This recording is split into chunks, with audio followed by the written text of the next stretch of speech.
Hello, welcome back to my channel.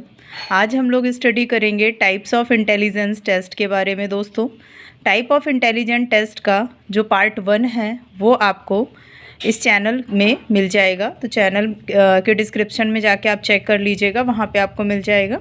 Types of intelligence test के बारे में अगर हम लोग बात करते हैं तो इंटेलिजेंस टेस्ट जो होता है वो 2 टाइप से डिवाइड होता है।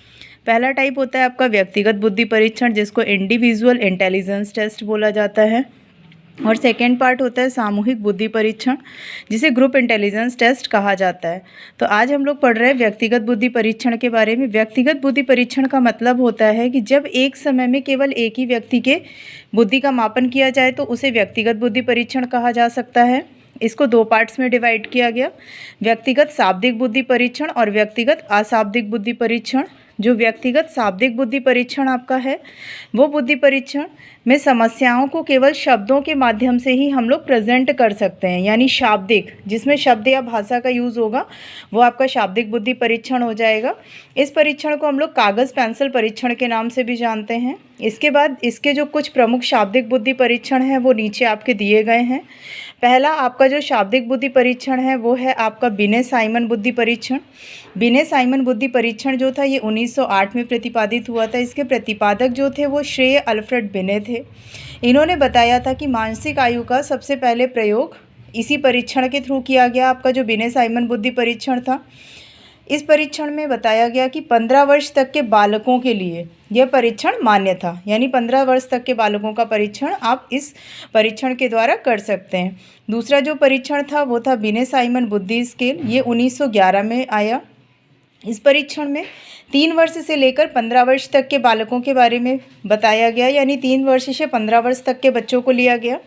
इस स्केल में बालकों की बुद्धि परीक्षा के लिए अलग अलग प्रश्नावलियां तैयार की गई थी। इसमें ये जो बिने साइमन थे, टोटल जो प्रश्नावलियां तैयार की गई थी वो 90 प्रश्नावलियां थी, 90 थी, लेकिन उसमें से इन्होंने सिर्फ 9 प्रश्नावलियों पे ही कार्य किया था।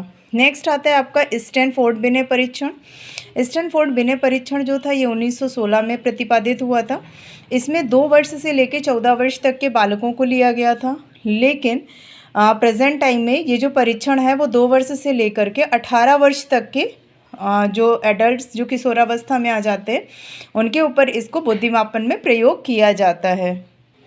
नेक्स्ट पार्ट हो जाएगा आपका, अभी आप लोगों ने पढ़ा है व्यक्तिगत शाब्दिक बुद्धि परीक्षण के बारे में। अब हम लोग पढ़ेंगे व्यक्तिगत अशाब्दिक बुद्धि परीक्षण के बारे में। जो व्यक्तिगत अशाब्दिक बुद्धि परीक्षण है इसमें भाषा का प्रयोग नहीं किया जा सकता है।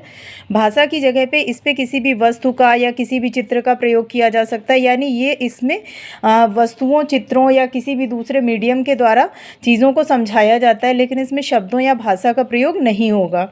इसलिए इस परीक्षण को हम लोग क्रियात्मक परीक्षण भी कहते हैं, यानी कि क्रिया करके, कार्य करके करता है। यह परीक्षण आपका अशिक्षित, बिना पढ़े लिखे लोगों में भी आप कर सकते हैं, गूंगे, बहरों आदि के लिए भी उपयोगी साबित होता है। यानी इस परीक्षण को आप किसी के ऊपर भी अप्लाई कर सकते हैं, वहाँ पे अशिक्षित लोगों के ऊपर भी कर सकते हैं, गूंगे बहरों में भी कर सकते हैं, किसी के लिए भी अप्लाई कर सकते हैं। कुछ जो प्रमुख आपके अशाब्दिक व्यक्तिगत बुद्धि परीक्षण हैं वो ये दिए गए हैं, आपके 3 टाइप के हैं। पहला है पोर्टियल भूल भुलैया परीक्षण, दूसरा है वेस्लर वैल्यूब टेस्ट और तीसरा है भाटिया बैटरी। पोर्टियल भूल भुलैया परीक्षण जो था इसके प्रतिपादक आपके पोर्टियस थे। पोर्टियस नामक दार्शनिक थे। इन्होंने बताया कि यह परीक्षण 3 वर्ष से लेकर 14 वर्ष तक के बालकों में किया जाता है। ये जो परीक्षण होता है इसमें जो बच्चा होता है उसको एक पेपर पे पेंसिल से भूल भुलैया का चित्र बना के दे दिया जाता है और उसको सॉल्व करना होता है। यह परीक्षण हमेशा कम बुद्धि वाले बालकों के लिए उपयोग किया जाता है। नेक्स्ट टेस्ट है हमारा वेस्लर वैल्यूब टेस्ट। वेस्लर वैल्यूब टेस्ट जो होता है ये ज़्यादातर करके प्रौढ़ अवस्था के लोगों के लिए यूज़ होता है, क्योंकि इस परीक्षण का निर्माण 10 वर्ष से 60 वर्ष तक की आयु के व्यक्तियों के लिए किया जाता है। ये जो परीक्षण है ये शाब्दिक और अशाब्दिक दोनों प्रकार का हो सकता है, यानी कि इसमें हम लोग कैसे भाषा का प्रयोग कर भी सकते हैं और नहीं भी कर सकते।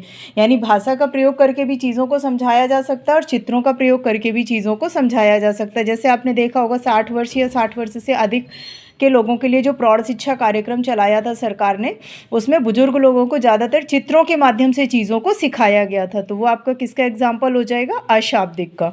नेक्स्ट हो जाएगा भाटिया बैटरी। भाटिया बैटरी परीक्षण जो है, यह परीक्षण 1955 में डॉक्टर CS भाटिया ने 11 से 16 वर्ष आयु के बच्चों में किया था। यह जो प्रयोग किया गया था वो अधिकांशतः छोटे बच्चों की बुद्धि मापने के लिए किया गया था। तो इस तरीके से आज हम लोगों ने पढ़ा अशाब्दिक यानी व्यक्तिगत के दोनों पार्ट्स पढ़ लिए, शाब्दिक बुद्धि परीक्षण के बारे में, अशाब्दिक बुद्धि परीक्षण के बारे में। शाब्दिक बुद्धि परीक्षण में भी आपने मेन 3 पार्ट्स पढ़ लिए, बिने साइमन बुद्धि स्केल, स्टैनफोर्ड बिने परीक्षण, और इसके बाद आपने व्यक्तिगत अशाब्दिक बुद्धि परीक्षण में भी 2-3 पार्ट्स में इसको पढ़ लिया, पोर्टियल भूल भुलैया परीक्षण, वेस्लर वैल्यू टेस्ट और भाटिया बैटरी। वीडियो पसंद आया हो तो लाइक करें, शेयर करें और चैनल को सब्सक्राइब करें और कमेंट करना ना भूलें। अब आज हम लोगों ने इसके बारे में पढ़ लिया। अब इसका जो टाइप 2 है यानी आपका सामूहिक बुद्धि परीक्षण, उसको हम लोग पढ़ेंगे नेक्स्ट वीडियो में। Thanks for watching this video.